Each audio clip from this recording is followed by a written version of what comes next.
Hello everyone, welcome back. This is Rohit Semwal.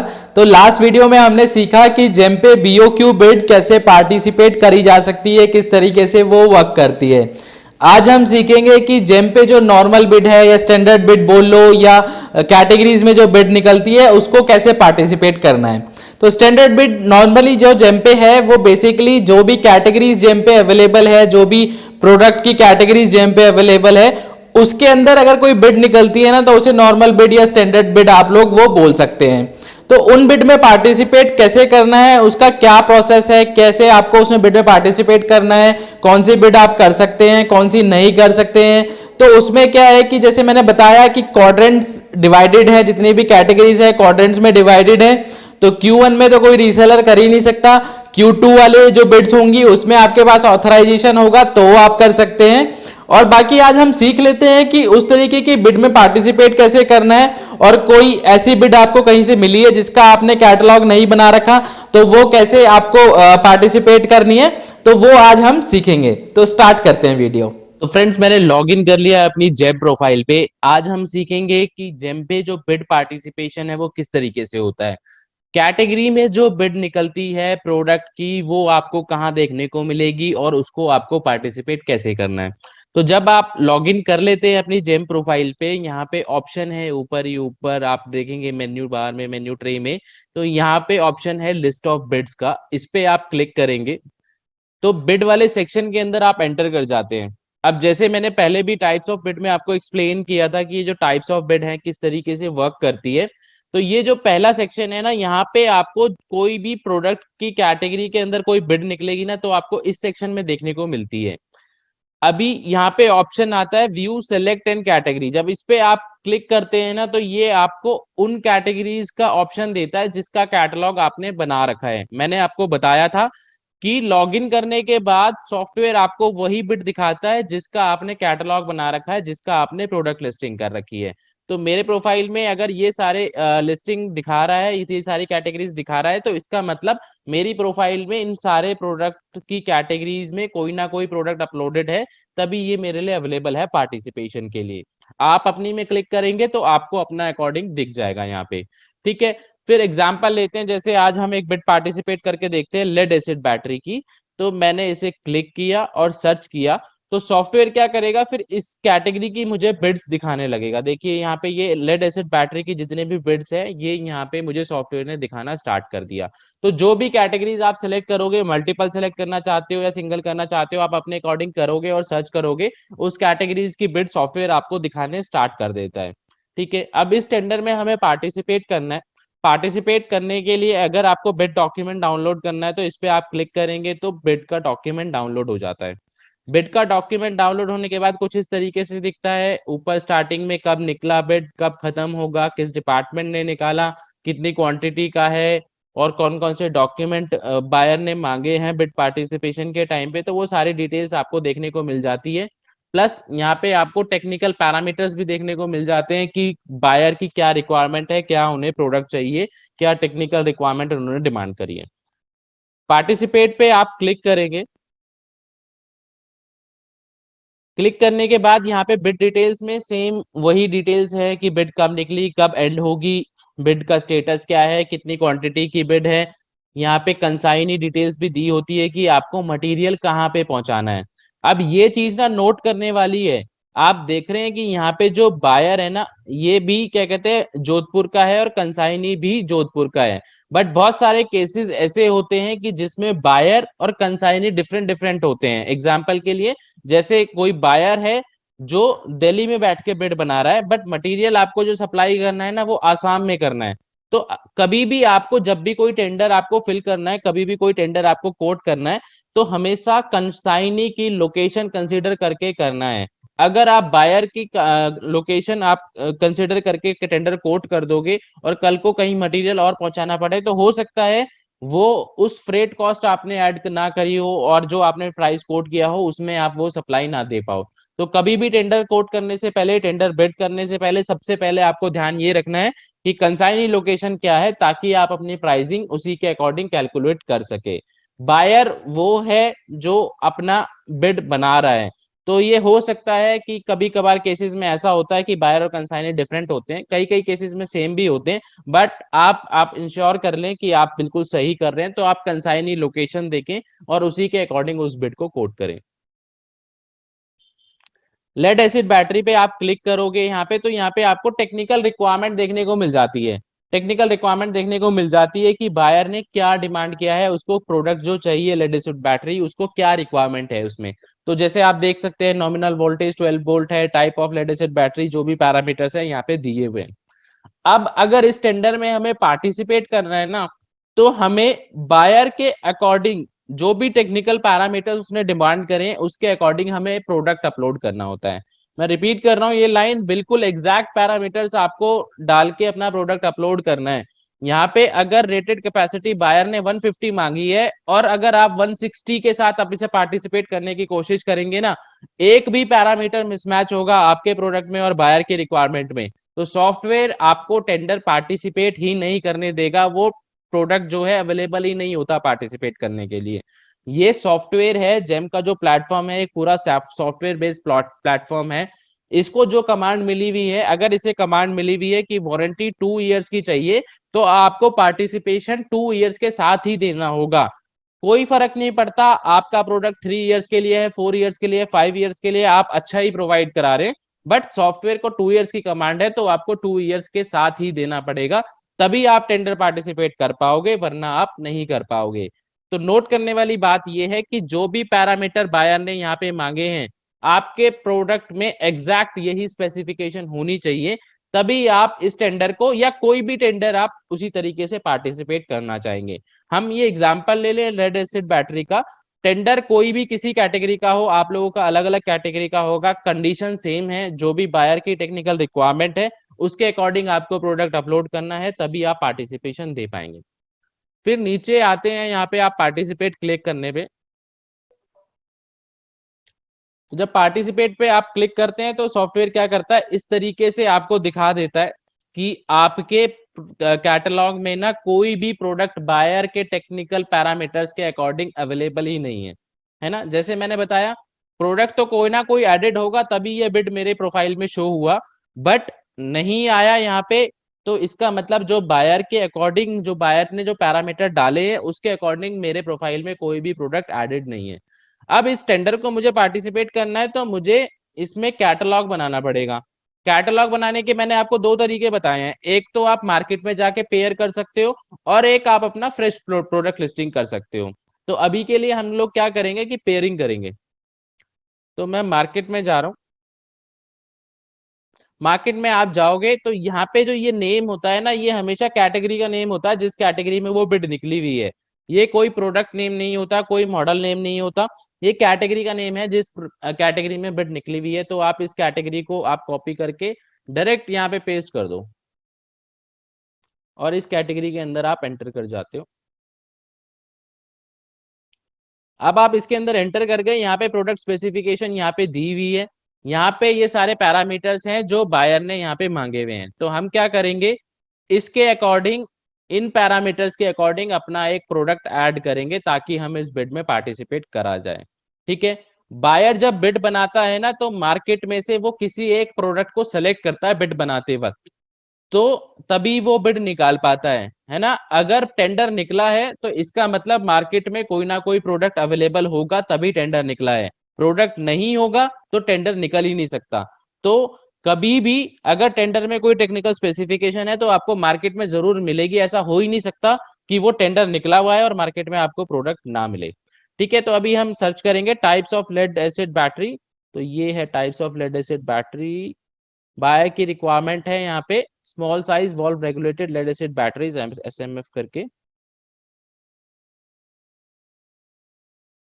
तो ये parameter है, इसको मैं सेलेक्ट कर लेता हूँ।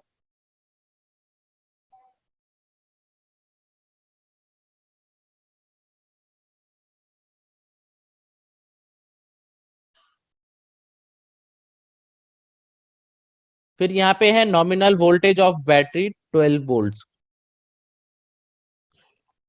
अब मैं जब नॉमिनल वोल्टेज ऑफ बैटरी में जा रहा हूँ ना, तो यहाँ पे आप देख रहे हैं 12 वोल्ट लिखा हुआ है, बट यहाँ पे नोट करने वाली बात है कि ये 12.0 है, और वहीं आप जेम के इसमें मार्केट में जा रहे हैं ना, तो यहाँ पे दो पैरामीटर आ रहे हैं, 12.0 और 12।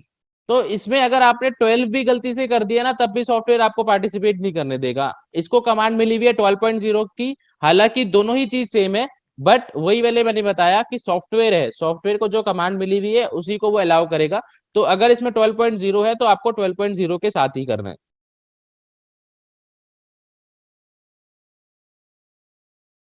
फिर यहाँ पे material of container polypropylene select करोगे।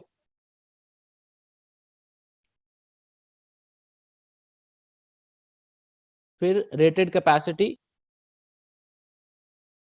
150।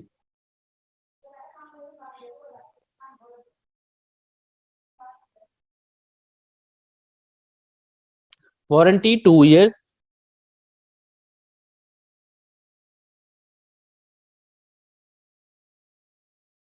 Battery condition charge.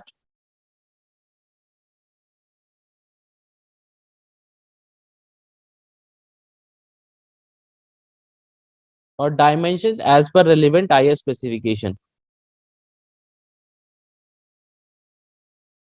तो ये सिंगल ही पैरामीटर है। तो मार्केट में ना अभी ये 60 प्रोडक्ट ऐसे हैं जो इस टेंडर में पार्टिसिपेट कर सकते हैं। तो हम क्या करेंगे, इसी में से किसी एक प्रोडक्ट को पेयर कर देंगे। तो जैसे मैंने बताया कि अनब्रांडेड पहले हम ढूंढते हैं कि अनब्रांडेड अगर मिल जाए तो वो आपके लिए सेफ ऑप्शन है, कोई भी ब्रांड आप सप्लाई कर सकते हैं। अगर आप कोई ब्रांडेड देना चाहते हैं तो ब्रांडेड वाले को कर सकते हैं। अगर आप चाहते हो कि अपने ब्रांड से करना, अपनी इमेजेस डाल के करना, तो आपको क्या करना है, इन्हीं पैरामीटर्स पे अपना फ्रेश प्रोडक्ट अपलोड कर देना है। अभी के लिए क्योंकि हम पेयरिंग कर रहे हैं, तो अभी हम पेयरिंग के लिए देखेंगे कि कौन कौन से ब्रांड अवेलेबल है।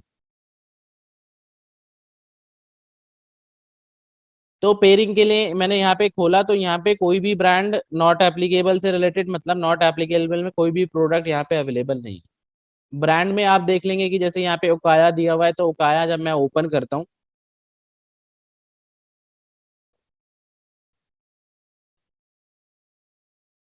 तो ये वेरीफाइड हो रखा है। मैंने बताया कि जो भी दोनों चीजें नॉट वेरीफाइड होंगी, उस प्रोडक्ट को आप कॉपी कर सकते हो, उस प्रोडक्ट को क्लोन कर सकते हो। जिस भी प्रोडक्ट में ये दोनों चीज नॉट वेरीफाइड होंगी, OEM not verified, catalogue not verified, तो जैसे ये भी एक वेरीफाइड दिखा रहा है, तो हम वैसा प्रोडक्ट ढूंढेंगे जिसमें नॉट वेरीफाइड हो दोनों चीजें, ताकि हम उसको कॉपी कर सके।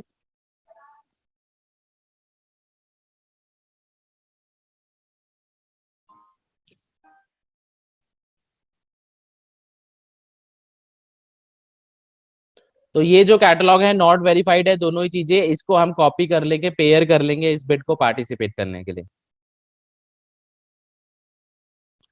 मैं जस्ट आपको ये दिखा रहा हूँ कि बिड पार्टिसिपेट करनी कैसे है ना। आप अपने अकॉर्डिंग, अपने ब्रांड के अकॉर्डिंग करेंगे। लोगों को क्वेश्चन ये आ रहा होगा कि सर आपने कोई भी ब्रांड कर दिया तो हम सप्लाई कैसे करेंगे इस ब्रांड को। मेरा ये पर्पस है आपको ये दिखाने का कि बिड पार्टिसिपेशन कैसे होगी।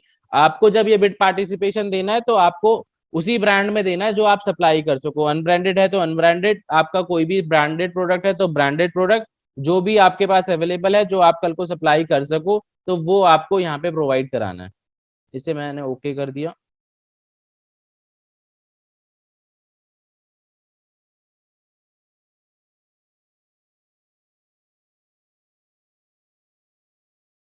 डिटेल्स मैंने बताया कि ऑथराइजेशन नंबर है तो ठीक है, नहीं है तो आप एनए करके प्रोसीड कर सकते हो।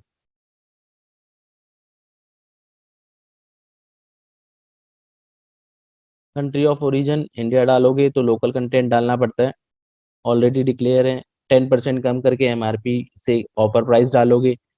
लोकेशन आप डालोगे यहाँ पे। अच्छा, यहाँ पे लोकेशन आप कोई भी डालो, चाहे दिल्ली डालो, चाहे किसी भी लोकेशन को डालो आप। इसका बिड से कोई लेना देना नहीं है, ये खाली कैटलॉग के लिए वर्क करता है। अगर आपने कैटलॉग बना रखा है दिल्ली के लिए, तो ऐसा नहीं है कि सॉफ्टवेयर आपको किसी और दूसरे लोकेशन की बिड को पार्टिसिपेट नहीं करने देगा। उसका कोई लेना देना नहीं है, आप किसी भी लोकेशन के लिए कर सकते हैं। सेम स्टॉक के लिए एप्लीकेबल होता है। अगर आपने स्टॉक दिखा रखा है 100, तो ऐसा नहीं है कि सॉफ्टवेयर 100 से ऊपर वाले की जो बिड्स है उनको नहीं आपको पार्टिसिपेट करने देगा। जो कैटलॉगिंग हम लोग करते हैं, जिसमें स्टॉक वगैरह हम डालते हैं और टेरिटरी हम लोग डिसाइड करते हैं, तो वो खाली आपके डायरेक्ट ऑर्डर के लिए वर्क करती है। बिड में आपने किसी भी लोकेशन के लिए डाल रखा हो, कोई भी स्टॉक डाल रखा हो, बिड में वो प्रोडक्ट आपका अवेलेबल हो जाता है पार्टिसिपेशन के लिए। तो ये प्रोडक्ट मेरा पब्लिश हो गया। अब इस बिड में पार्टिसिपेट करने के लिए ना, ये प्रोडक्ट जो आता है वो 24 आवर्स बाद आता है। मतलब आप जेम का प्रॉब्लम समझ लीजिए, या जेम की वेबसाइट इतनी हैवी है कि थोड़ा टाइम लगाती है फेच करने में। कोई भी प्रोडक्ट जब आप अपलोड करते हो तो बिड के अंदर ये पार्टिसिपेशन अवेलेबल के लिए 24 घंटे बाद का टाइम लगाता है। अगर आप आज कर रहे हो तो कल इस बिड के अंदर ये प्रोडक्ट अवेलेबल होगा पार्टिसिपेशन के लिए।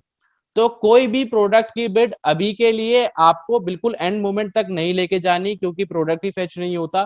तो एक दो तीन तीन दिन पहले आप अपना ये होमवर्क कर ले। मैं आपको दिखा देता हूँ कि प्रोडक्ट फेच होने के बाद ये किस तरीके से दिखता है।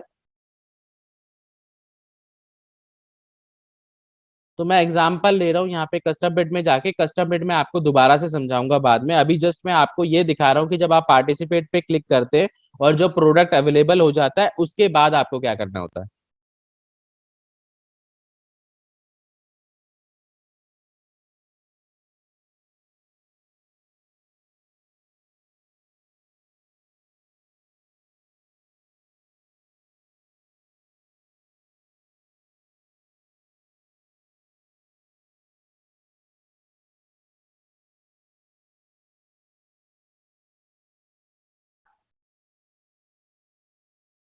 हाँ, तो इस तरीके से ना वो प्रोडक्ट जो भी आप अपलोड करते हो इस तरीके से आपको दिखाने शो करने लग जाता है जेम का सॉफ्टवेयर।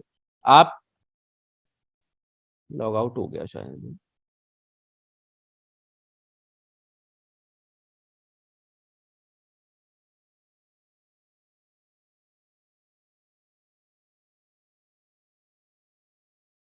Custom bid. अच्छा, मैं ये भी देख लेता हूँ कि किस बिड में ज्यादा डॉक्यूमेंट मांगे हों, तो मैं उसी को ज्यादा अच्छे से समझा पाऊँ आपको कि किस डॉक्यूमेंट में आपको क्या सप्लाई, क्या डॉक्यूमेंट आपको फर्निश करना है।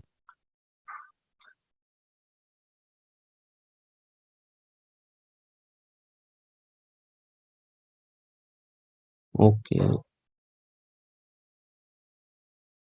ओके।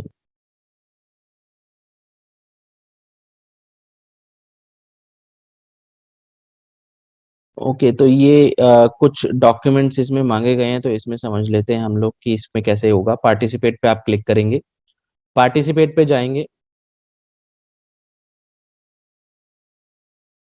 तो अभी जेम का सॉफ्टवेयर काफी स्लो चलता है, मार्च क्लोजिंग है, आप लोग भी वर्क कर रहे होंगे तो एक्सपीरियंस कर रहे होंगे कि जेम का सॉफ्टवेयर स्लो हो गया है, काफी एरर्स वगैरह आते हैं। तो ये हर साल आता ही है जेम पे। तो आप जब पार्टिसिपेट पे क्लिक करेंगे ना, तो इस तरीके से आपका जो भी प्रोडक्ट आप ऐड करते हैं इस तरीके से अवेलेबल हो जाता है वो पार्टिसिपेशन के लिए, है ना। उसे आप सेलेक्ट करेंगे, जैसे मैंने यहाँ पे ये सेलेक्ट किया।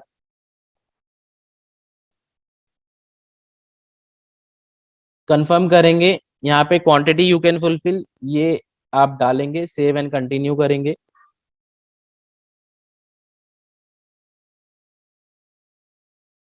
फिर यहाँ पे आपको प्राइस डालना होता है कि कितना प्राइस है, जैसे पर यूनिट आप प्राइस डालेंगे, जैसे मैंने 10,000 डाला, पर यूनिट आप प्राइस डालेंगे, शो एस्टिमेशन प्राइस करके इसे प्राइस बिड अपनी फ्रीज करेंगे, इनक्रिप्ट एंड सेव करेंगे। फिर नेक्स्ट ऑप्शन यहाँ पे आता है, टेंडर डॉक्यूमेंट्स जो आपको अपलोड करना है, जो बायर ने मांगे हुए हैं वो डॉक्यूमेंट आपको अपलोड करने हैं। तो ये जैसे यहाँ पे डॉक्यूमेंट मांगे हुए हैं, experience criteria, past performance certificate requested in ATC, additional document in ATC. मैं देख लेता हूँ कि मैं कोई ऐसे बिड खोल लेता हूँ कि जिसमें ना बहुत सारे डॉक्यूमेंट मांगे हो, ताकि मैं आप लोगों को समझा पाऊँ कि किस रिक्वायरमेंट के अगेंस्ट में कौन सा डॉक्यूमेंट मांगा गया है। तो वही मैं देखने की कोशिश कर रहा था, तो इसमें भी कमी डॉक्यूमेंट मांगे। हाँ, तो ये एक बिड है जिसमें काफी कुछ डॉक्यूमेंट मांगे हुए हैं, तो इस पे आप जाएंगे।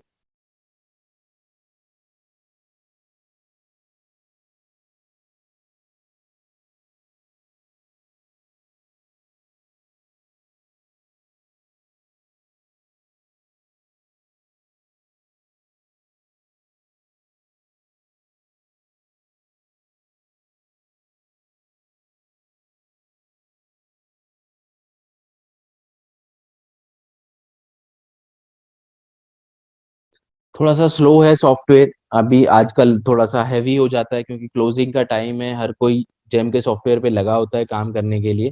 तो थोड़ा सा स्लो चलता है, मतलब आप देखेंगे कि यूजुअली आप देखते हैं कि पिछले मंथ्स में आप ठीक से चल रहा होगा, बट अभी ये जनवरी फरवरी मार्च में जो सॉफ्टवेयर है काफी हैवी हो जाता है, क्लोजिंग का प्रेशर हो जाता है सॉफ्टवेयर के ऊपर भी, तो बहुत स्लो चलने लगता है, काफी एरर्स आने स्टार्ट हो जाते हैं। तो चूज करेंगे यहाँ पे आप अपना जो भी क्वांटिटी यहाँ पे 1 है तो ये 1 डालेंगे, सेव एंड कंटिन्यू करेंगे। फिर यहाँ पे यूनिट प्राइस जो भी आपका है आप यहाँ पे डाल देंगे, इनक्रिप्ट एंड सेव करेंगे। अब यहाँ पे जैसे ये डॉक्यूमेंट मांगे गए हैं, experience criteria, past performance, bidder turnover, और आपका certificate requested in ATC, OEM authorisation certificate, OEM turnover, additional document. तो अब समझते हैं कि इन डॉक्यूमेंट्स में आपको क्या देना है, क्या आपको डॉक्यूमेंट अपलोड करने हैं ताकि इस बिड को आप फुली कॉम्प्लाइंट बिड बना के पार्टिसिपेट कर पाओ। तो एक्सपीरियंस क्राइटेरिया में ना आपको पास्ट वर्क ऑर्डर देने होते हैं, अपने जो आपने पास्ट एक्सपीरियंस आपने गेन किया है इस फील्ड में, तो उसका आपको प्रूफ देना होता है। कितना देना होता है, तो ये आप बिड डॉक्यूमेंट डाउनलोड करके आप देख सकते हैं कि किसके अगेंस्ट में क्या देना है। तो जैसे यहाँ पे experience, years of past experience required 3 years, तो इसमें इन्होंने 3 इयर्स का पास्ट ईयर्स एक्सपीरियंस मांगा है। तो आप वो 3 साल के लास्ट वर्क ऑर्डर या परचेज ऑर्डर या इनवॉइस जो भी आपके पास अवेलेबल है उनका एक आप पूरा कंप्लीट सेट बना के एक पीडीएफ बना के यहाँ पे अपलोड कर दोगे। फिर यहाँ पे आपको पास परफॉर्मेंस मांगी गई है, तो पास परफॉर्मेंस में भी ना आपको पास्ट वर्क ऑर्डर ही देने होते हैं, बट इसमें फर्क क्या होता है, आप देखेंगे कि पास्ट परफॉर्मेंस यहाँ पे मांगी गई है 80% की।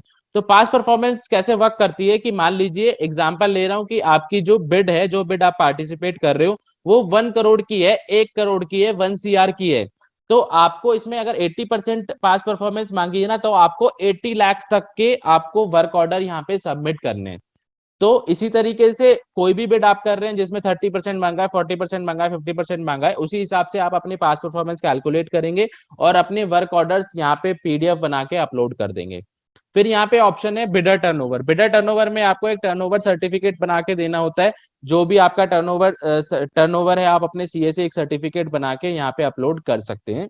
फिर यहाँ पे एक certificate requested in ATC, certificate requested in ATC का मतलब है certificate requested in additional terms and condition. तो एडिशनल टर्म्स एंड कंडीशन आपको कहाँ देखने को मिलती है, जहाँ पे ये ऊपर कंसाइन ही होता है उसके नीचे यहाँ पे ऑप्शन है टर्म्स एंड कंडीशन का।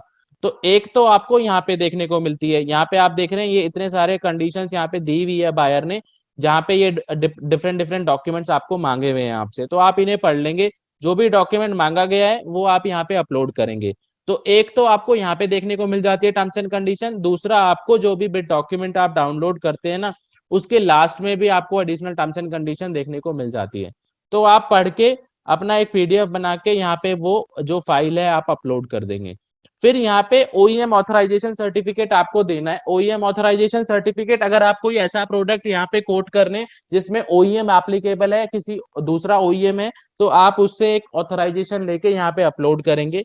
लास्ट नीचे वाला जो सर्टिफिकेट है ओईएम एनुअल टर्नओवर, तो एनुअल टर्नओवर जैसे आपने अपना टर्नओवर सर्टिफिकेट दिया आपको ओईएम का टर्नओवर सर्टिफिकेट यहाँ पे डालना है।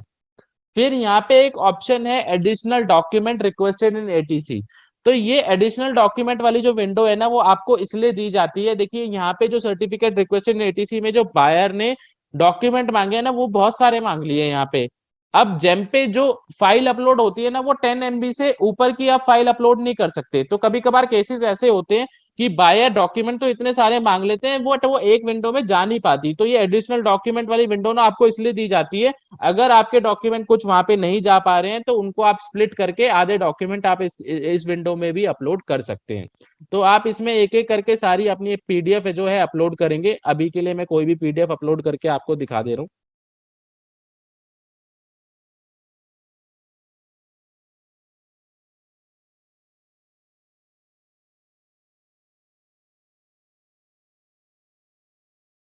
एक एक करके जो भी आपके लिए एप्लीकेबल है सारे डॉक्यूमेंट्स आपको एज इट इज बना के डालने हैं। यहाँ पे मैंने अभी जस्ट आपको दिखा दिया है कि ये बिड कैसे पार्टिसिपेशन होगी, आपको कैसे वो करना है, तो इसलिए मैंने कोई भी पीडीएफ उठा के अभी इसमें डाल दी है ताकि मैं आपको दिखा पाऊँ। तो ये यहाँ पे आप सारा डाल दोगे अपने डॉक्यूमेंट और सेव करोगे इसको।